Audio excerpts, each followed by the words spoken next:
주일 예배에 오신 여러분을 환영합니다. 오늘은 주연 후 제4주 주일입니다. 오늘의 키워드는 맥락입니다. 1986년 영국 일간지 가디언지는 Points of View라는 광고를 게시합니다. An event seen from one point of view gives one impression. 첫 번째 장면에는 길거리를 난폭하게 질주하고 있는 한 남자를 보여줍니다. 그 모습만 보면 흡사 불량배처럼 보이죠. 뒤편에 차에 타고 있는 두 남자의 모습은 마치 그를 쫓아온 경찰처럼 보이기도 합니다. 그리고 장면은 이어집니다.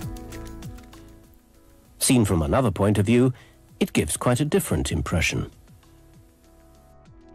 두 번째 장면에선 질주하던 그 남자가 서류 가방을 든 다른 남자에게 달려들고 있습니다. 그 모습은 흡사 그 가방을 빼앗으려는 듯이 보이죠. 이 장면까지 본 시청자들은 첫 장면에 이어 역시 이 남자는 강도인가 보다 라고 생각하게 됩니다. But it's only when you get the whole picture you can fully understand what's going on. 마지막 장면에서 드디어 이 사건의 전말이 드러납니다. 크레인에 실린 벽돌 더미가 쏟아질 위기에 있었던 것이죠. 불량배처럼 보이던 그 남자는 사실 가방을 든 남자를 밀쳐 쏟아지는 벽돌 더미에서부터 구하려 했던 것입니다. 마지막 장면에서 이 광고는 이렇게 말하고 있죠. 하지만 이것을 전체 그림으로 보게 될 때 당신은 무슨 일이 일어나고 있었는지 제대로 이해할 수 있습니다. 라고 말이죠. 우리는 종종 한 장면에만 매달립니다. 눈에 보이는 사실만 붙잡고 성급한 결론을 내곤 하죠. 그러나 카메라 앵글이 넓어지면 우리는 벽돌 더미로부터 한 사람을 구하고 있는 다른 한 사내를 만나게 됩니다. 사실은 변하지 않았습니다. 한 남자가 뛰었고 다른 남자의 가방을 움켜쥐었습니다. 그러나 진실은 달라집니다. 진실은 시야의 확장, 생각의 확장에서부터 비롯됩니다. 진실은 보이는 것만으로는 결코 다다를 수 없는 영역입니다. 우리는 어떤 특정 장면에 사로잡혀서 완전한 이야기를 놓치곤 합니다. 이런 관점의 편협함은 개인뿐 아니라 전체 사회에도 치명적인 오판을 안기곤 합니다. 역사의 무대에서도 마찬가지입니다. 팩트는 기록되고 데이터로 쌓입니다. 그러나 그것들을 어떻게 깨어서 하나의 의미로 만들까 하는 것은 전혀 다른 문제입니다. 아무리 내가 직접 목격했다 하더라도, 아무리 내가 가장 신뢰하는 사람이 이야기한 것이라 하더라도 그 팩트들이 진실이 될 수 있는 것은 아닙니다. 팩트, 즉 사실의 사전적 정의는 실제로 있었거나 현재 일어나고 있는 일이지만 진실의 사전적 정의는 거짓이 없는 사실, 거짓이 없는 팩트를 뜻합니다. 즉 실제로 있는 팩트, 사실이라 하더라도 그 맥락과 쓰임새에 따라 그것이 거짓이 될 수도 있고 또는 진실이 될 수도 있다는 것이죠. 온통 나라가, 그리고 이 세계가, 이 교계가 도대체 팩트가 무엇이냐에만 관심이 있는 것 같습니다. 그래서 이토록 시끄럽기만 합니다. 우리가 궁금해야 할 것은 팩트가 아닙니다. 우리가 진정 추구해야 할 것은 팩트 너머에 있는 진실입니다. 오늘 우리는 하나님에 관한, 그리고 우리 신앙에 관한 팩트 너머의 진실을 이야기하려 합니다. 다 같이 기도하겠습니다. 우리의 삶을 주관하시는 하나님 아버지, 오늘도 같은 시간에 이렇게 모여 같은 하나님을 바라보는 자리를 마련해 주시니 감사드립니다. 주님께서 마련하신 이 예배의 자리, 우리가 지금 누구 앞에 서 있는지 가슴에 새기는 시간이 되기를 소망합니다. 주 앞에 선 우리, 고단했던 삶의 자리가 새로운 희망으로 가득 차는 시간 되게 하여 주시고, 선포되는 말씀 속에서 우리가 힘있고 살아갈 수 있는 진리를 드리워 주옵소서. 오늘 바치는 이 예물에도 축복하여 주시고, 이 예물이 이웃을 사랑하고 섬기는데 온전히 사용되게 하여 주옵소서. 우리를 죽기까지 사랑하신 예수님의 이름으로 기도드립니다.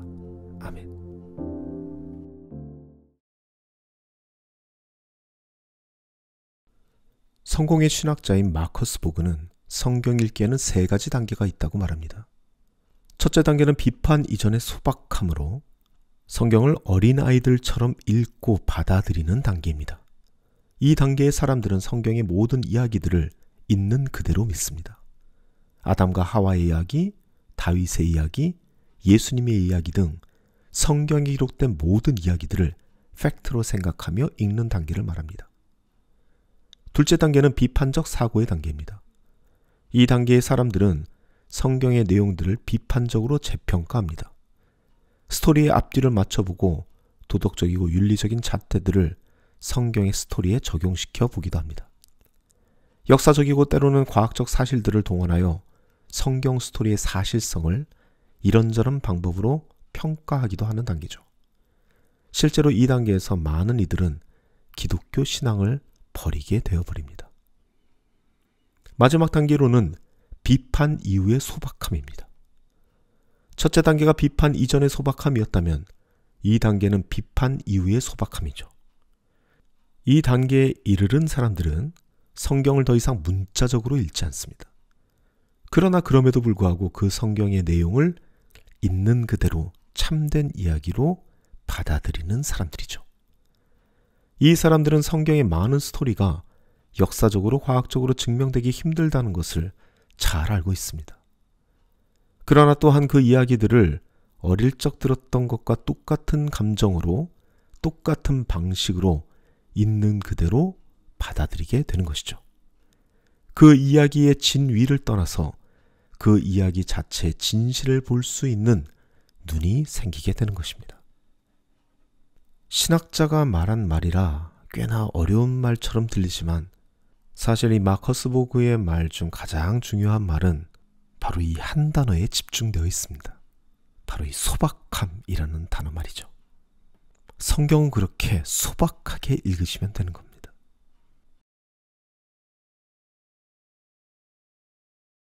소박함이란 이런 겁니다.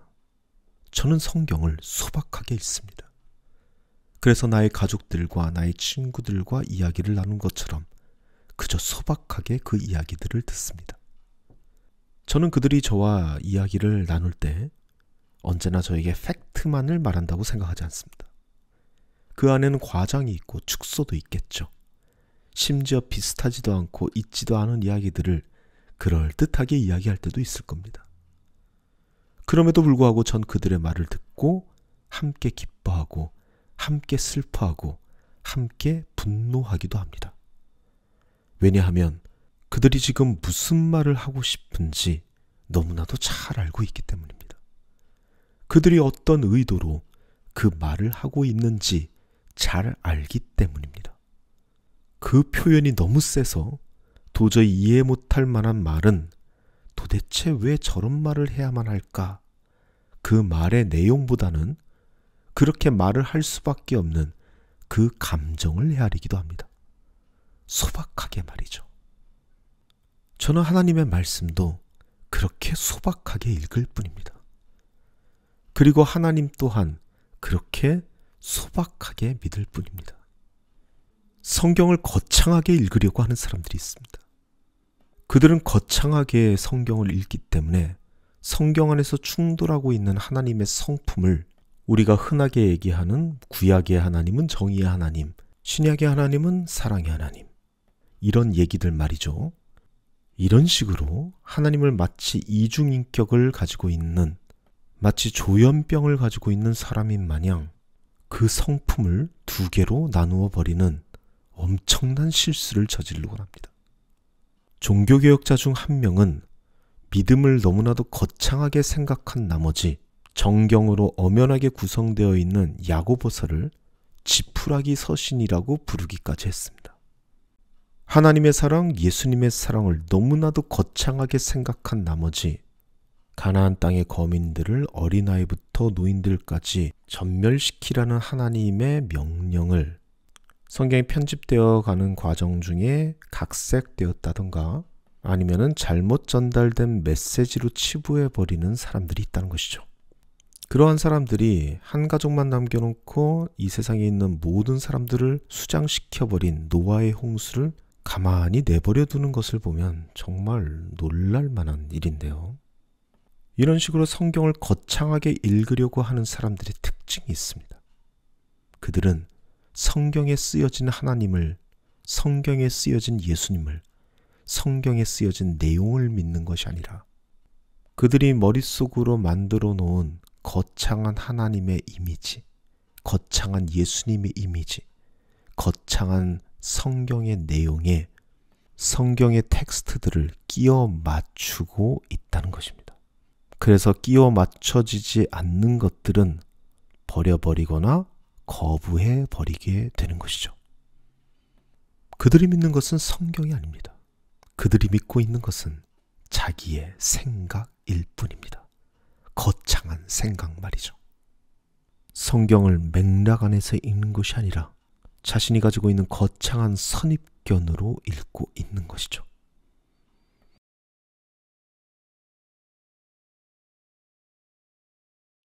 저는 제 아내와 25년을 살았습니다.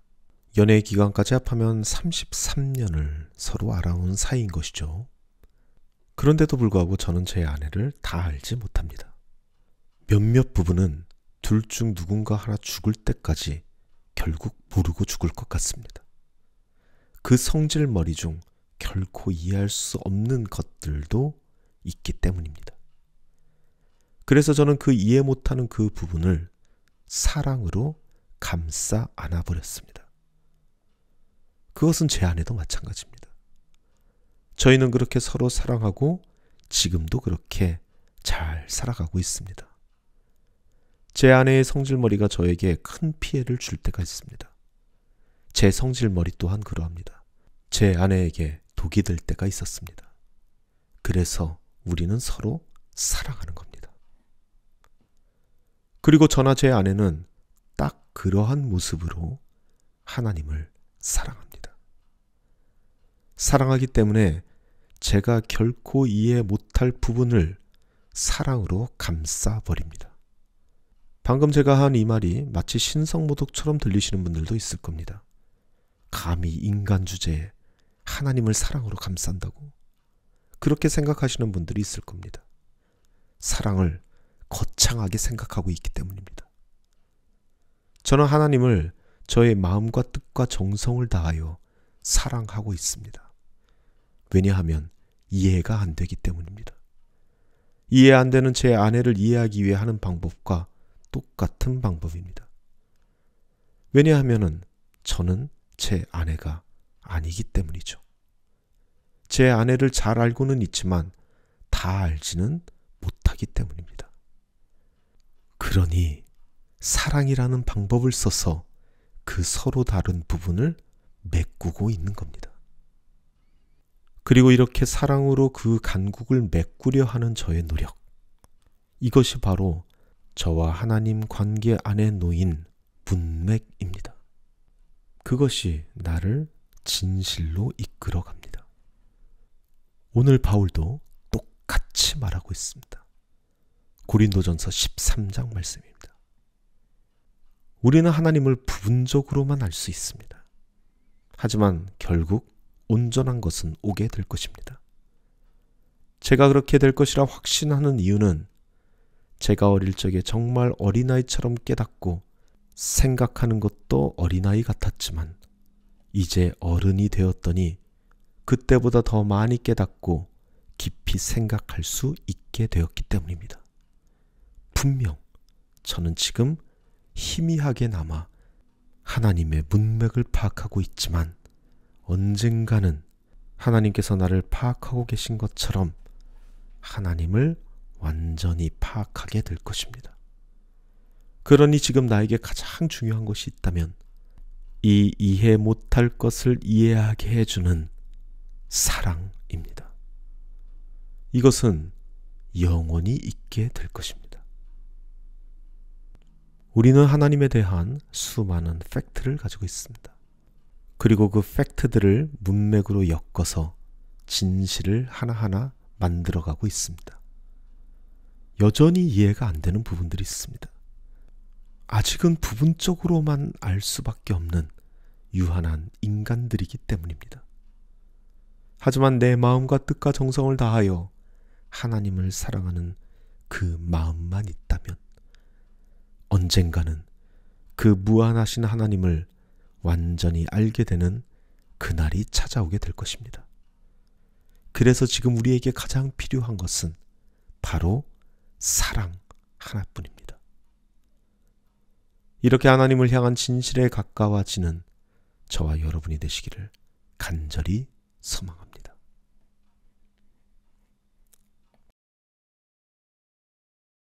사랑과 은혜의 주님, 우리는 이미 하나님에 대한 수많은 팩트들을 가지고 있습니다. 이 성경 66권을 통하여 충분히 가지고 있습니다. 우리는 그 성경을 소박하게 읽어가며 그 팩트들을 하나하나씩 엮어 진실을 만들어가고 있습니다. 하지만 여전히 우리는 하나님에 대한 완전한 이해를 갖기에는 너무나도 유한한 인간들입니다. 언젠가 그날이 찾아오겠지만 그때까지 우리에게 정말로 필요한 것이 있으니 하나님을 사랑하는 그 사랑의 마음입니다. 이 마음이 변하지 않기를 간절히 원합니다. 그렇게 하나님을 사랑하면서 완전함에 이를 수 있는 우리 모두가 될 수 있도록 축복하여 주옵소서. 이제는 우리를 죽기까지 사랑하신 우리 주 예수 그리스도의 벅찬 은혜와 우리를 사랑하사 독생자 예수를 이 땅에 보내신 하늘아버지의 극진하신 사랑과 우리의 삶의 인도자이자 보혜사 되시는 성령님의 사귐이 여기 모인 주님의 자녀들 가운데 영원토록 함께하기를 간절히 축원하옵나이다.